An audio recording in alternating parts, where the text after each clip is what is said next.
Electron Configuration, lecture number 3. So in the last lecture we talked about these solutions to the wave functions giving us a set of quantum numbers that helps us define regions in space where we have the possibility of electrons. Right? So let's then take that further and then talk about not just in general electrons, but electrons within individual atoms or elements. So each electron then is going to have an individual unique wave function. Right? So, which means that each individual electron will have its own unique solutions to that wave function or own unique set of quantum numbers, right? Which is the Pauli exclusion principle. No two electrons will have the same 4 quantum numbers because they will have unique individual wave functions. Right? So we can think about these sets of quantum numbers then as being like tickets to a sporting event within a stadium, where the ticket will define a single seat. It's the same thing with the quantum numbers defining a position or potential position for an electron. So based on these quantum numbers, we've already talked about the 4 quantum numbers. We can assign different values for these quantum numbers or sets of quantum numbers. We can talk about a shell. That's any electron that has the same value of n, that principal quantum number. So we can talk about the 3rd electron shell where n is 3. We can talk about a subshell as any electrons that have the same n and l. Right? Remember, so that's going to be L would be the S, P, D, or F. So we can talk about the 2p subshell. So any electrons that are within that 2p subshell. The next level we talk about is an orbital. So it now has any electrons with the same value of n, l, and ml. So within that 2p or subshell, we can have 3 different orbitals, right? The px, the py, and the pz. Each one of those orbitals will have a set of electrons. So we can ask ourselves, how many electrons can an orbital hold? Right? If we're defining it in an orbital, L or n, l, and ml, m sub l, then the only possible quantum number remaining is the m sub s, which can have a value of plus 1/2 or minus 1/2, which means that we have 2 possible sets of quantum numbers. So each orbital can hold 2 electrons.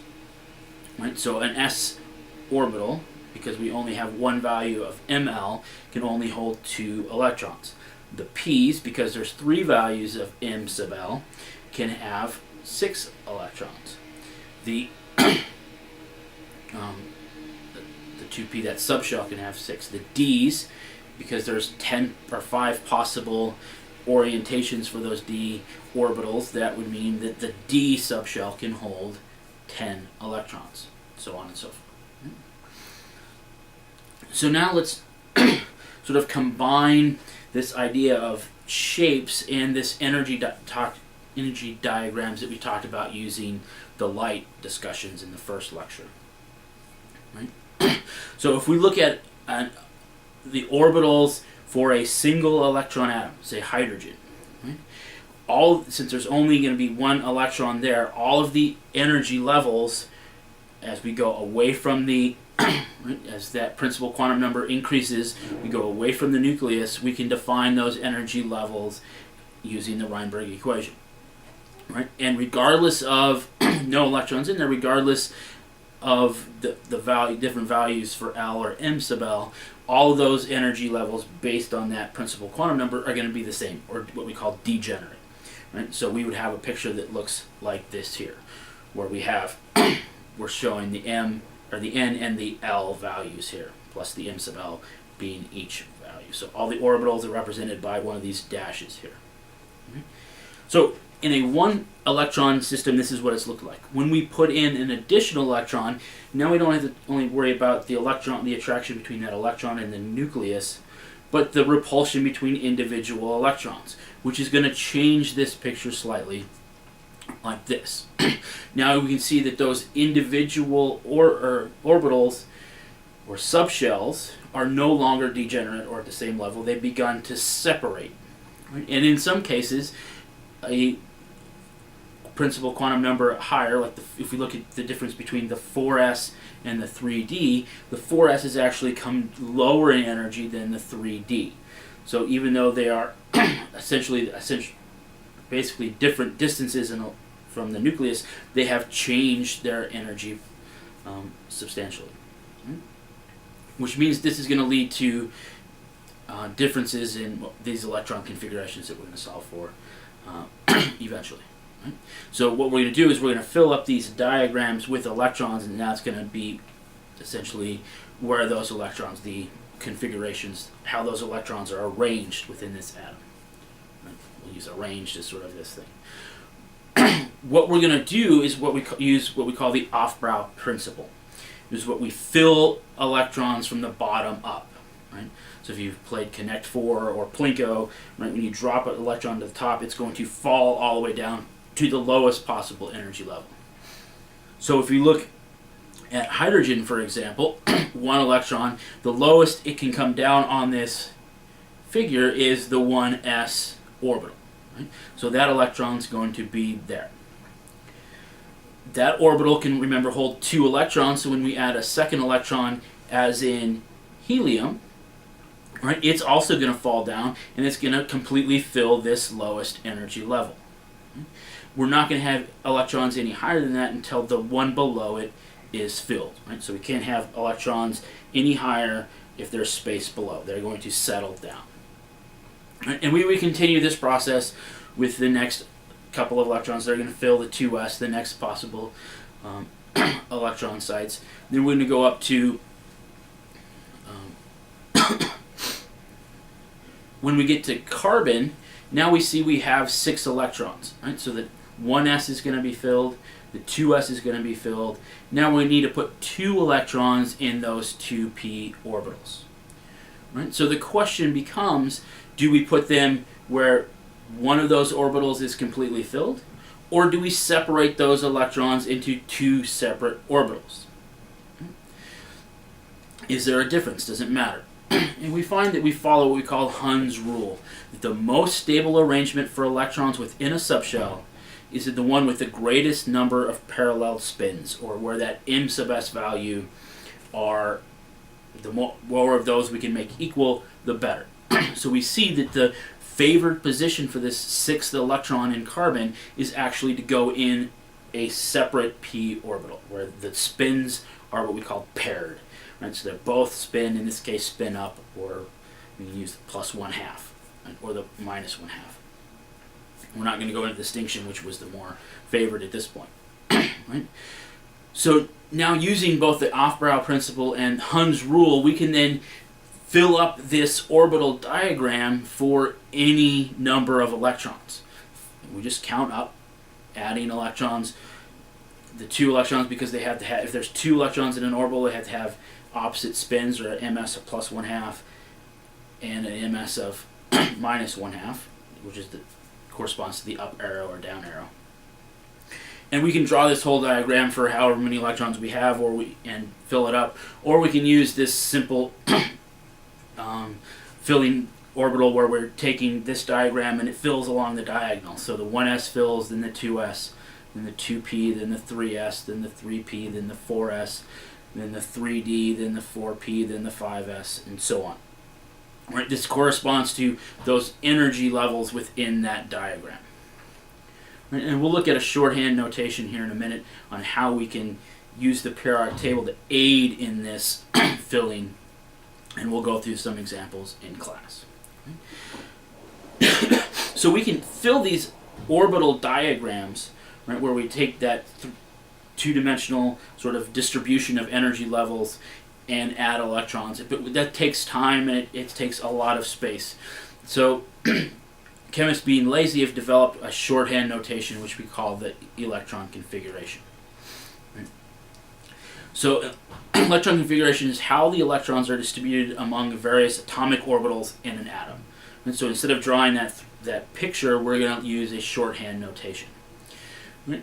For each orbital, we're going to, or each subshell, we're going to abbreviate it here. So if we look at the first, the 1s, Right?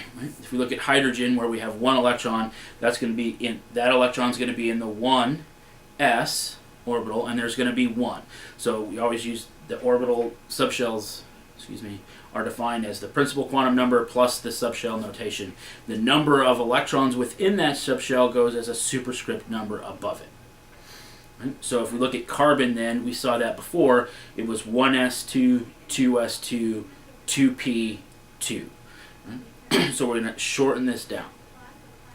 If we look across the entire periodic table, we'll see that elements are arranged so that they're sort of next to those sort of subshell locations. So everything in this far corner, the alkali metals, the alkali earth metals, have their last electrons in the s orbitals, right? And the number, the principal quantum number, equals the row that those are in.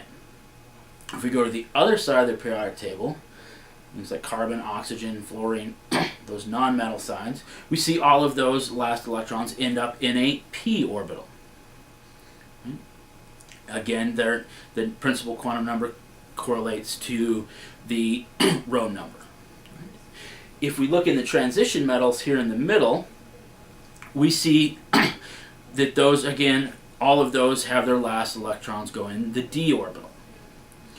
Right? But the number there corresponds to 1 minus their row number. Because those are offset, the 4s actually goes lower than the 3d, they're offset by that value of 1. Down at the bottom, we have the actinides and lanthanides. Those are the f orbitals, and they correspond to 2 minus where they should be if we took those two columns and put them into the periodic table where they should be. Okay. So we can talk about, instead of drawing this picture, each one of these boxes within the periodic table is going to equal one set of quantum numbers. So we can then fill up going by the orbital notations listed here. But if we get to an element that's way down here that has a lot of electrons, writing a complete electron configuration can be time-consuming.